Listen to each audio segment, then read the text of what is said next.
നോക്കിക്കഴിഞ്ഞാൽ യുദ്ധങ്ങളും യുദ്ധശ്രുതികളും കേട്ടുകൊണ്ട് വളരെ ഭയാനകമായ ഭീതിയോടുകൂടി ലോകം മുന്നോട്ട് പോകുന്നു. ലോക ആകമാനം നോക്കിക്കഴിഞ്ഞാൽ സമാധാനമില്ല.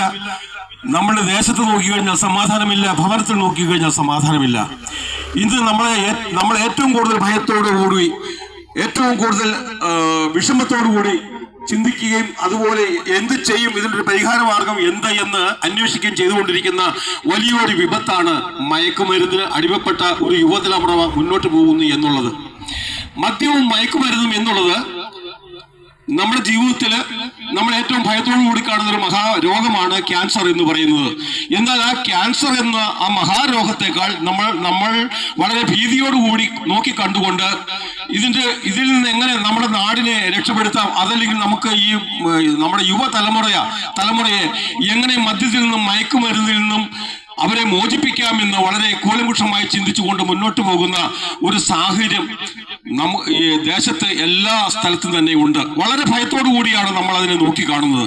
നമ്മുടെ കൊച്ചു കുട്ടികൾ പോലും മദ്യത്തിനും മയക്കുമരുന്നിനും അടിമകളായി മാറുന്നു. അതിന്റെ പ്രധാന കണ്ണികളായി എന്തു വന്നാലും, യുവതലമുറയ്ക്ക് എന്തു വന്നാലും, ഭവനത്തിന് എന്ത് സംഭവിച്ചാലും, ദേശത്തിന് എന്ത് സംഭവിച്ചാലും ഞങ്ങൾക്കൊന്നുമില്ല എന്നുള്ള മനോഭാവത്തോടു കൂടി ഒരു മാഫിയ സംഘം മദ്യവും മയക്കുമരുന്നും യഥേഷ്ടം വിപണനം ചെയ്തുകൊണ്ട് കൊച്ചുകുട്ടികളെ അത് കണ്ണികളാക്കിക്കൊണ്ട് മുന്നോട്ട് പോകുന്ന ഒരു സാഹചര്യം ഇപ്പോൾ ഉണ്ട്. നമ്മൾ ശ്രദ്ധിച്ചു കഴിഞ്ഞാൽ, വാർത്താ മാധ്യമങ്ങളിൽ കൂടി നമ്മൾ ശ്രദ്ധിച്ചു കഴിഞ്ഞാൽ അതിൽ ഏറ്റവും കൂടുതൽ കണ്ണികളാക്കുന്നത് ഒന്നും അറിയാൻ വയ്യാത്ത കൊച്ചു കുട്ടികളെയാണ് ഈ മദ്യ മാഫിയയെ, അതിൽ മയക്കുമരുന്ന് മാഫിയ അതിനെ കണ്ണികളാക്കുന്നത്. സർക്കാരിന്റെ ഏകദേശത്തെ ഒരു കണക്കനുസരിച്ച് ഏകദേശം 1100 ചില്ലാനും സ്കൂളുകളെ കേന്ദ്രീകരിച്ചുകൊണ്ട് മയക്കുമരുന്ന് മാഫിയകൾ അതിന്റെ കണ്ണികളായി കുട്ടികളെ ഉപയോഗിക്കുന്നു എന്നുള്ളത് നമുക്ക് എല്ലാവർക്കും അറിയാവുന്ന ഒരു വിഷയമാണ്. എന്തുകൊണ്ട് ഇങ്ങനെ സംഭവിക്കുന്നു? മദ്യത്തിനും മയക്കുമരുന്നിനും എതിരായിട്ടുള്ള ബോധവൽക്കരണ പരിപാടികൾ അതിനെ പിടിച്ചു കെട്ടുന്നതിനും ഓരോ കുടുംബത്തിനും സമൂഹത്തിനും സമാധാനം ഉണ്ടാക്കുന്നതിന് വേണ്ടിയിട്ട് രാഷ്ട്രീയപരമായി നിയമനിർമ്മാണങ്ങൾ നടത്തിയിട്ടുണ്ട്.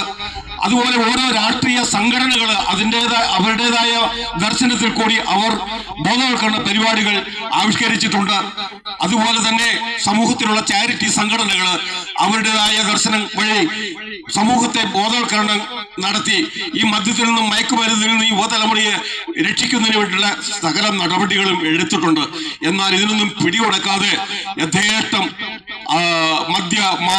മദ്യവും മയക്കുമരുന്നും നമ്മുടെ സമൂഹത്തില്, നമ്മുടെ നാട്ടിൽ യഥേഷ്ടം വിതരണം ചെയ്തുകൊണ്ടിരിക്കുന്ന ഒരവസ്ഥ നമുക്ക് കാണുവാൻ സാധിക്കും. അതിന്റെ ഫലമായി അനേക